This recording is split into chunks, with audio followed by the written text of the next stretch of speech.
The missing person report was filed on a Tuesday, which already made detectives uneasy. People usually go missing on weekends. Parties, late nights, bad decisions that spiral. Tuesdays suggest routine. Someone vanished in the middle of their life, not the edge of it. The victim was a nurse. Early 30s. Reliable. She clocked out at 7:12 p.m., waved to a coworker, and walked toward the parking garage. Security footage showed her reaching her car. She never drove out. Her vehicle was found 3 days later, parked neatly in the same garage. Windows up, doors locked, purse on the passenger seat. Phone missing. No blood. No signs of a struggle. At first, police suspected a domestic situation. They always do. But her apartment showed no disturbance. No packed bags. No angry messages. No secret relationship hiding in her phone records. It was as if she had simply stepped out of the frame of her own life. Then another woman disappeared. Then a man. Then a college student whose parents called police after his phone went dead mid-text. Different ages. Different backgrounds. Different neighborhoods. The only overlap was timing. Each disappearance happened between 7 p.m. and 9 p.m. Each victim vanished within a short walk of their parked car. The city called it coincidence. Until the river gave something back. A fisherman spotted a trash bag tangled in reeds along the bank.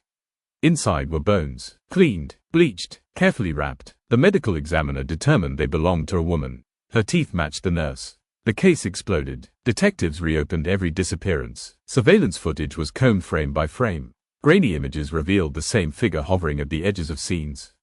A man standing too close. Appearing just long enough to register, then gone. He never touched the victims on camera. He didn't have to. Witnesses recalled him offering help, saying their car lights were on, claiming he dropped something they had lost. He didn't rush. He didn't grab. He waited for them to step closer. Trust did the rest. Police tracked the figure to a city employee badge used to access parking structures. The name belonged to a maintenance supervisor. 46 years old. No criminal record. Divorced. Quiet. He lived alone in a duplex at the edge of town. When police arrived with a warrant, he was cooking dinner. He apologized for the smell. Inside, the home looked ordinary. Too ordinary. No photos. No clutter. No personality. The basement door was locked with a keypad. That keypad changed everything. Below ground was a concrete room. No windows. Thick insulation lining the walls. A single drain in the floor. Chains mounted at shoulder height. A chair bolted to the center, its seat worn smooth.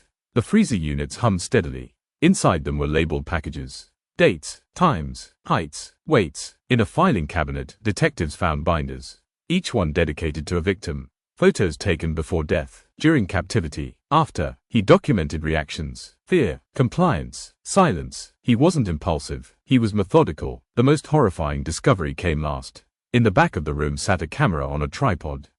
Beside it, stacks of DVDs. Home videos. At trial, the prosecution did not play them. Jurors were spared. Investigators were not. The recordings showed victims alive. Fed, cleaned, spoken to gently. He asked them questions about their families, their jobs, their routines. He told them he wouldn't hurt them if they cooperated. Then, calmly, he did. When questioned, he showed no anger, no remorse. He spoke like a man explaining a hobby. He said he chose people who looked forgettable, people no one would search for right away, people whose absence would register as a delay, not an alarm. When asked why he filmed everything, he smiled. So I could remember them exactly how they were, he said. Before they became quiet, the jury convicted him on all counts. The house was stripped and demolished. The basement filled with concrete. The land sold cheaply, then resold, then left vacant again. Nothing stays there long. Neighbors say their pets refuse to cross the sidewalk near the lot. Phones lose signal. On some nights, a low mechanical hum carries through the air, even though the power lines were removed years ago.